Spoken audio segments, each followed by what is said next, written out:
Today it's my goal to teach you one of the best and easiest ways to overcome that pesky starving artist stereotype. Because you could sell your original artwork one time, and that would be freaking fantastic by the way, or you could take that same single artwork and turn it into fine art prints, which are reproductions that you can keep selling, and that means you can make more money. And you know what more money means. More trips to the art store.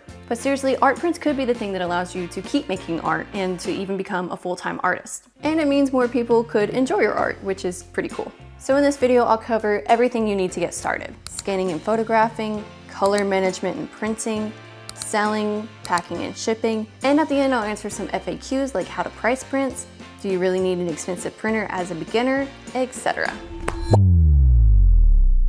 A few years ago, I realized not all prints are created equal. There's basically 3 levels of art prints you'll run into. There's posters and photo paper prints, which are glossy and vibrant and much cheaper to make, but they fade quicker and don't last as long. Typically, these are considered more decor than they are fine art prints. Second, there's your basic budget prints, which are usually made with a basic home printer or a basic store like Walmart. They're definitely better than posters. They're on matte paper, which make them look more like artwork, but they still use dye-based inks, which fade faster than the next level. Fine art or giclée art prints. These are the highest level. They're made from pigment inks, thick archival grade paper, and have the longest lifespan, like hundreds of years. Of course, you can sell any level of these prints as long as you're pricing accordingly, but I will be primarily talking about giclée prints because that's what I prefer, and that's actually what I make here at my own home. Now, you've got your piece of artwork, it's time to digitize it and get it onto the computer. You can either do this by photographing it or by scanning it in. For photographing, the first step is finding good lighting. Natural light from a cloudy day is perfect because it's soft and even, but outside on a sunnier day can work too. Or if you have them, 2 LED lights at 45-degree angles is pretty standard. Now you can use your phone. I've seen plenty of artists do this, but it's going to be much better if you use a DSLR or mirrorless camera with a 50mm lens. This will give you the highest quality file possible so that you can get the best looking prints, and so that you can print big prints. I'll put some info on the screen, so pause now if you want to read more about it. The next step is to put your camera on a tripod and set it to a 10-second timer so that there is no shake when you press the button. For settings, I always shoot RAW, not JPEG, whether it's a phone or a camera. Then I choose my camera's native ISO, personally mine is 800, an aperture between 5.6 and 8. I make sure I've got proper white balance, and then I adjust the shutter speed for exposure. It's definitely a good idea to snap a few photos, maybe at different exposures, just in case. If you have a 20 to 30 megapixel camera, like most, you'll probably want to avoid photographing a piece of artwork that's above 20 inches in a single photo, so that it can stay at a 300 DPI. Instead, you can take multiple photos and stitch them together, or you can send it to a professional. In fact, you can always just send it to a professional to photograph for you, so you don't have to mess with any of this. Alright, now the second option is scanning your artwork. This is great for small flat artwork because you get clean detail and good color accuracy. You can buy your own scanner. I personally have the Epson Perfection V39-2, or you could get it scanned at FedEx, Office Depot, or a local print shop, or even the library if you got a library card. You want to scan it in at least 300 DPI, and if it's bigger than the scanning bed, then you'll do it in pieces and stitch it together in editing, or you can hand it off to a professional scanning service. The biggest thing, whether you photograph it or scan it, is that you want the cleanest and highest quality file you can get. That is going to be the master file that all of your art prints come from. Alright, now you've got your file, it is time to prep it for printing. I always start by creating a master file in Photoshop. Photoshop is just what I'm familiar with, and it is a color managed app, which is pretty important. But you could always use GIMP or Affinity Photo.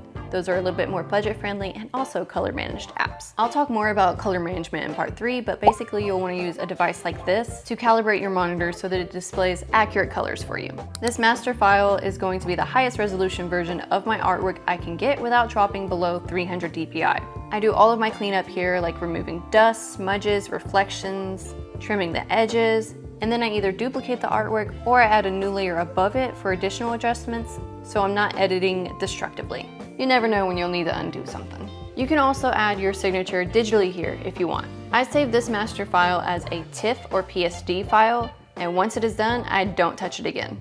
I then duplicate that to create my printing files, one for each aspect ratio I use. For sending the files off to someone else for printing, I'll export a JPEG at the exact print size that I need, like 8x10 or 11x14, from the PSD print file. Now, if you're wondering how big you can print something from your file, just take your pixel width and divide it by 300. For example, 6,000 divided by 300 equals a 20-inch print without losing quality. If you need to scan an image larger, try not to go above 2 times the original size. Lastly, I stick to RGB because that's personally what my printer uses, and also a lot of services nowadays use RGB too. But you want to check the FAQs of the website or printer that you're using so that you can see if it should be CMYK instead of RGB. And that's about it. From there, you can either send your file off to have it printed by a professional, or you can do it yourself. First of all, I'm going to talk about ordering from someone else because the whole printer situation is a little scary. Honestly, outsourcing can be a great option for you because it saves you time, space, and the headache of dealing with the printer. You have 3 options for this. First is the classic method where they print it and then you sell and ship it. You upload your file, pick the paper, the size, and how many you want, then the company prints it and sends them to you. Or you get to go pick them up if it's a local print shop. I'll add some online options to the screen here. These are all ones that I have looked into. Personally, I really like G-Clay Today, Finer Works, and MPix. Again, don't forget that these companies can be printing different quality and you want to price accordingly. Thicker paper, pigment inks, textured finishes, those are worth more. Also, do not skip on test prints. You don't want to order 100 of these and then receive them and realize they're ugly and unsellable. So order test prints.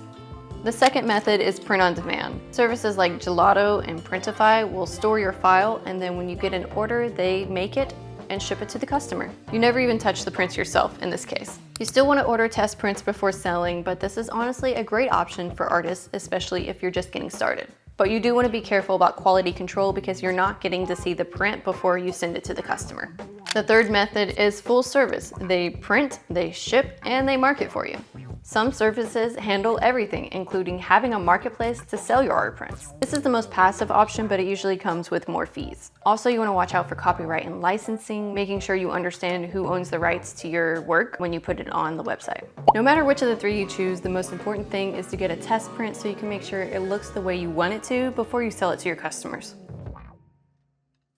Okay, before I cover the second option of making your prints at home and dealing with a printer, I'm going to talk about selling. You have your options like Etsy, eBay, etc. But personally, I love having my own website, which is why I think it's the perfect time to thank today's sponsor, .store Domains, for making this video possible.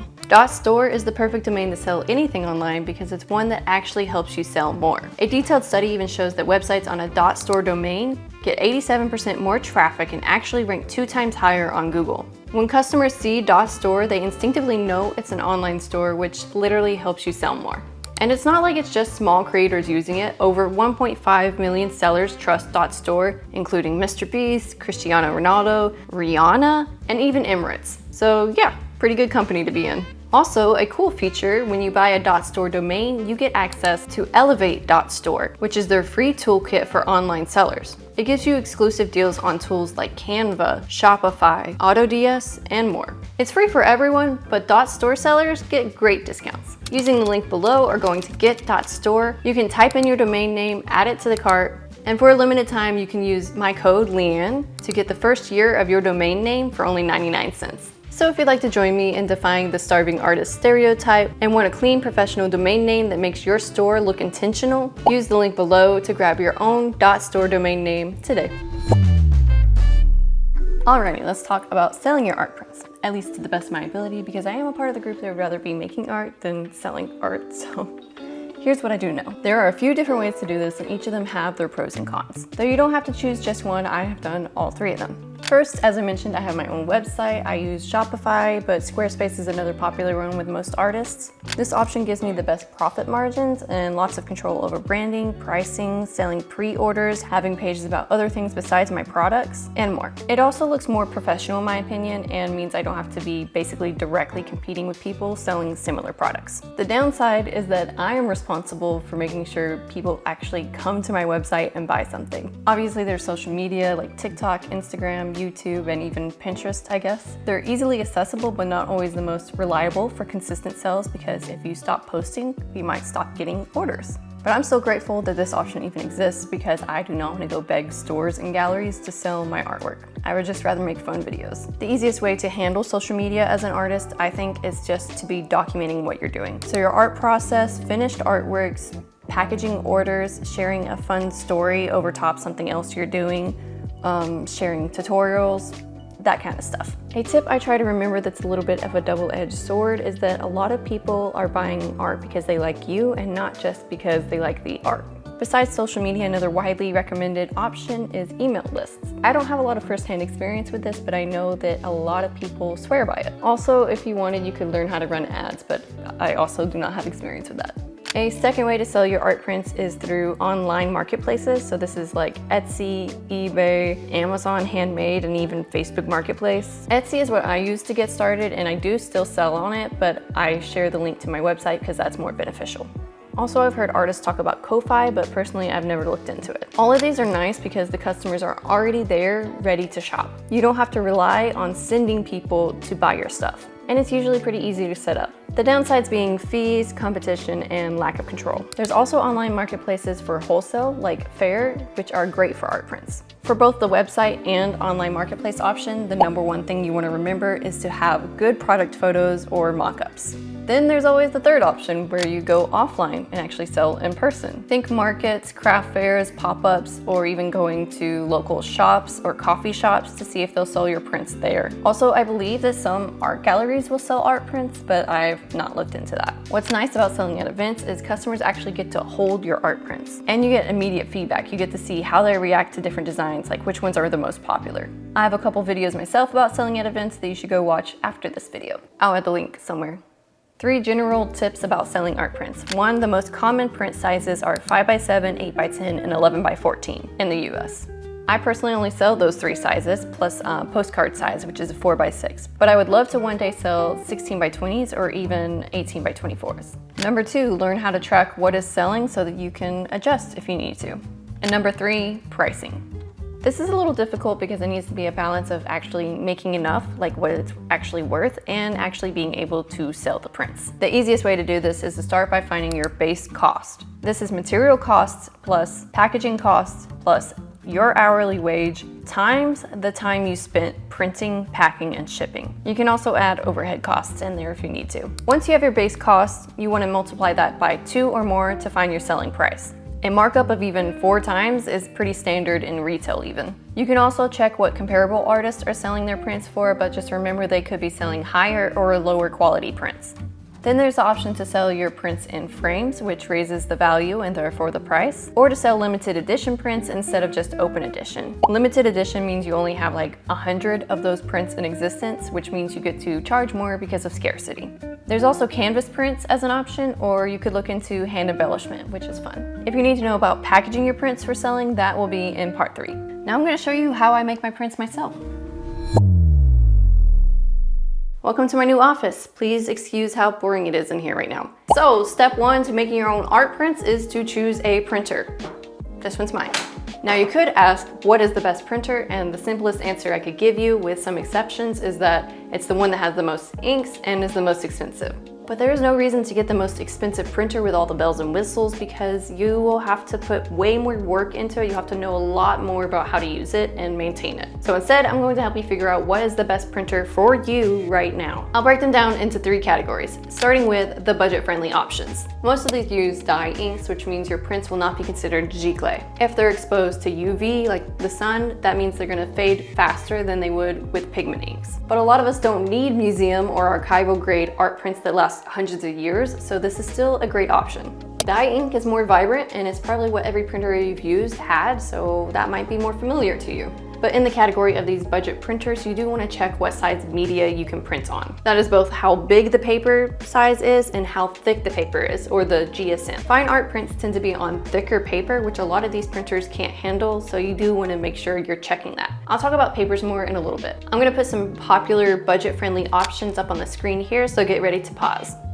Next, I consider the Epson EcoTank 8550 to be kind of an in-between of Category 1 and Category 2 printers. Supposedly, the Epson inks that it uses last longer than typical dye inks. Maybe even 100 years, but not as long as pigment-based. This seems like it's a great option for beginners because it's an ink tank printer, which means it's going to save you so much money on the cost of ink. Lots of artists use it, lots of artists love it, lots of artists also complain about it. So look into that one if you want. Then there's also my little Canon GX5020, which is down here. That is one of the few ink tank printers where all the ink is pigment based.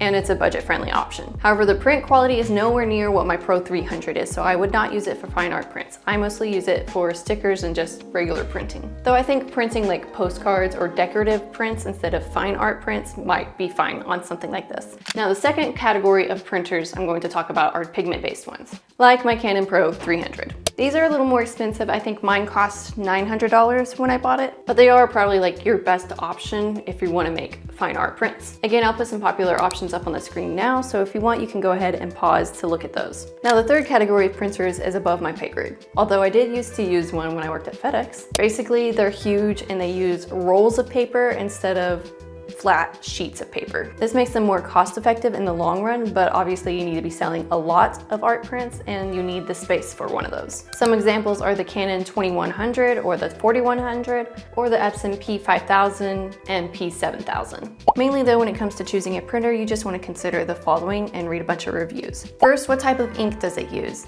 Is it dye or pigment based, and which one matters to you? Second, the number of ink cartridges. Generally, more cartridges means more colors, which therefore means more color accuracy in your prints. Number 3, how large of paper can it print on? Number 4, how thick of paper can it print on? Number 5, can it handle borderless printing if you want that? Number 6, what is the cost of ink? Ink costs are scary, so do look into that. Here are some resources that will help you calculate the cost per print.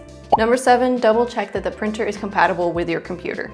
Lastly, don't forget proper maintenance on your printer. This means nozzle checks and keeping it clean. But with that being said, almost all printers are not only finicky and mess up with little annoying things, like my Canon Pro 300 can only handle certain paper types in the top feed nowadays, but a lot of them just don't last. Apparently my Pro 300 has a maintenance cartridge which gets full of ink, and then you either have to call a professional from Canon to fix it, throw it out, or do some kind of workaround to empty it.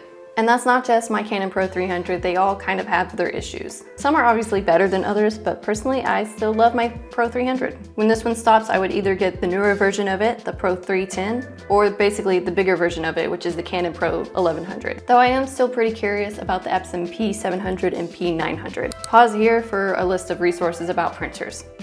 Okay, so you've decided it's worth it and you're ready to start printing.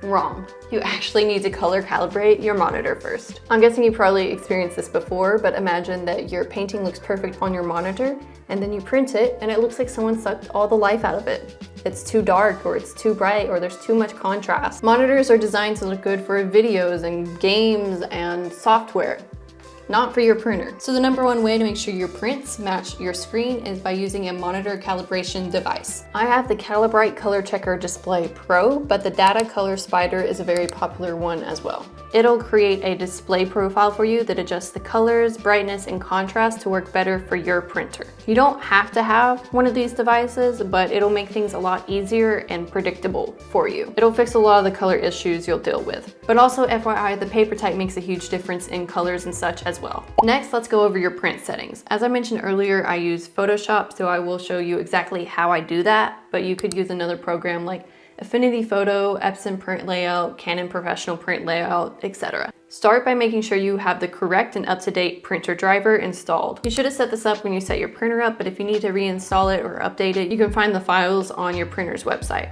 This is the software that lets your computer tell your printer what to do.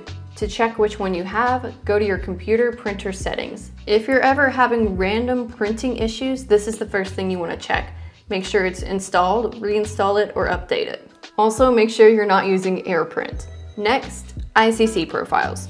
An ICC profile is a file that tells your computer what paper you're printing on, how much ink it can handle, and how to reproduce colors accurately. Your paper brand will usually provide the ICC profile you need on the website for download. Though I think some real professionals actually make their own ICC profiles. I'm just gonna call them overachievers because I don't know how to do that.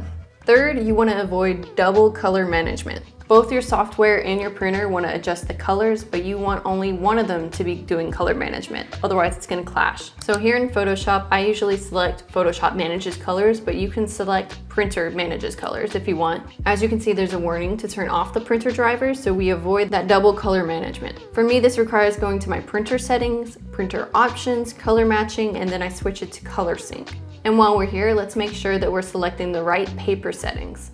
Your paper might have instructions telling you which paper type to select, or you can just try some test prints to see which one you like. You can also adjust your print quality, paper thickness, page size, and border options here. I like to set up guides in Photoshop so I can see the margins, and I choose borderless printing just so it's easier for me to visualize. Also, this button turns on soft proofing, which is helpful, but honestly, I've not found it very reliable. Now you're ready to make some test prints. And yes, again, we always start with test prints. Just shrink your artwork down so that you're not wasting a whole page of paper. If you're ever having issues with your prints not turning out, be sure to check your printer brand's website forums for answers. And also the DP review forum usually has some good answers and advice. As I mentioned before, paper has a huge impact on how your final print will turn out. I will only be talking about what I use, fine art papers, which are extra special papers. They're archival grade, acid-free, usually 100% cotton, thicker, like 200 or more GSM, and have little to no gloss or glare, but are instead a nice paper texture, like cold pressed watercolor. From there, it's mostly personal preference and whatever works with your artwork style, but here are some things to consider. 1. The weight or thickness. Paper weight is measured by GSM. The higher the number, the thicker it'll be. Most papers I use are 250 to 300 GSM. Second, texture. Almost all art styles look great on smooth, velvety papers because it preserves your details, but there's also more textured options that make it look more like watercolor paper, for example. Next, the whiteness. Papers come in two general tones, bright white for more vibrant colors and strong contrast, or natural/warm white for a softer, more traditional look. Bright white will make your blues and greens pop. Natural white works well for vintage colors, neutrals, and earthy tones. Finally, there's the finish. Most people use matte, which is museum grade and soft, but there's also satin and luster, which is smooth, slightly glossy, and provides a nice bold contrast. Or there's glossy, which is a more photo style that people don't usually use for fine art prints. The most popular brands for fine art papers are Epson, Canon, Canson, Red River, Moab, and Hahnemühle. I've tried and love all of these brands. I definitely recommend ordering some sample packs from a few of the brands though, so you can see which specific papers you like best. Okay, by now you should have your fine art print. Yes, I know, it's really satisfying to hold and see, but you've got to package it up for selling. This makes your art look extra professional, in my opinion, and it's a great opportunity to make it stand out so your customers have a fantastic first impression. I always use an acid-free plastic sleeve, usually from Crystal Clear on clearbags.com, or an acid-free glassine sleeve if I'm shipping and want it to be more eco-friendly. For in-person selling, you definitely want to use the plastic sleeve rather than glassine because people need to see what they're buying. Next, I add a thick backing board to this, which I also usually get from clearbags.com. This makes it nice and sturdy to help prevent bending, but you still want to watch out for those corners. If you want, you could add a thank you or business card inside, or you could add a business sticker to the outside. I think that makes it look more polished and memorable. For shipping, I use a box or flat mailers from Eco Enclose, which are made from recycled materials and are nice and sturdy. Since my paper is 250 GSM or higher and the largest size I sell right now is 11 by 14, I avoid rolling them and instead just ship them in flat mailers. So far, I haven't had any issues in shipping this way. I send them as packages, USPS ground shipping, using Shopify or Etsy so that I get discounted rates. Though I'm also a huge fan of Pirate Ship, mostly for their simple export rates when shipping internationally. Look into that. For creating the labels, I have a Munbin thermal printer. So that's it, I guess. That's how I make my own art prints. We did it. Congrats, you now know how to make and sell your own art prints. Hopefully. If you still have some questions, I still have some answers. Let's go over some FAQs. Right after you consider maybe clicking the like button, maybe? This video took a lot of brain power and time for me to put together, so I would appreciate it if you help me get it to do well in the algorithm. Please and thank you. All right, first question. How do I price my prints? I covered this in part 2, so you can go back and watch that. I'm gonna put the timestamp here just in case you missed it. Second question, how many prints do I need to start selling? The simple answer is you really only need one design to start. I think I started with 1 or 2 myself. I mean, don't depend on it to cover your bills, but yeah, one of the best ways for a beginner to start is one design and a fulfillment center like Finer Works that'll do all the hard parts for you. Now, if you're worried about ordering too many prints and not having a place to store them or not being able to sell them, I recommend doing pre-orders. Just make that very clear on your site because a lot of people expect you to ship right away. But otherwise, it's super nice because you know exactly how many to order because you've already collected your customers' orders. Now for the big question, Is it actually worth making art prints at home versus outsourcing? Money-wise?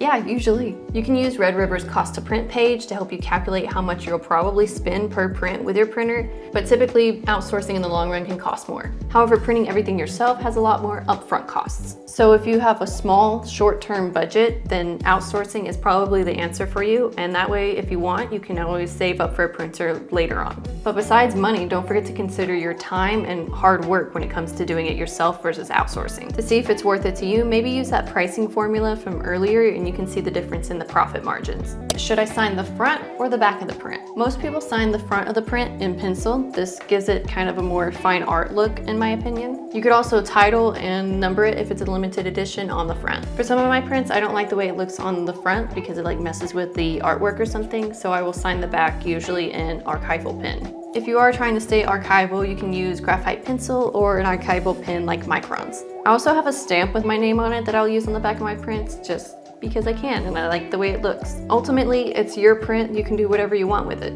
Just maybe avoid marker. How do I prevent people from stealing my art online? So technically, you already own the copyright to your artwork the minute you create it. To take legal action, in the US at least, I believe you have to do an official registration, copyright registration with the government. I know all of that can be a huge pain to try and deal with though, especially for companies that are overseas like Temu and Shein because they don't operate in the same legal system as us. If someone steals your work and they're selling it on a platform like Etsy or Amazon, you can file a DMCA takedown with the platform and usually that will remove it. Unfortunately, theft happens. The best tip I can give you though is to only upload images of your products at a low resolution.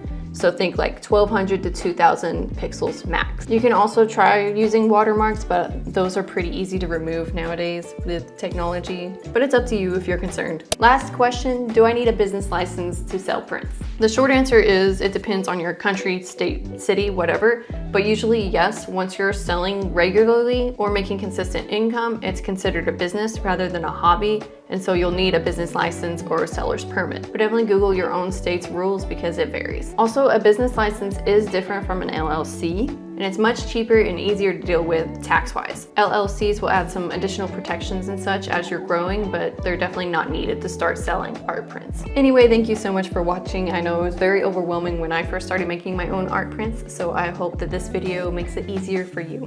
Good luck, and I'm so excited for you and hope that your art prints turn out amazing.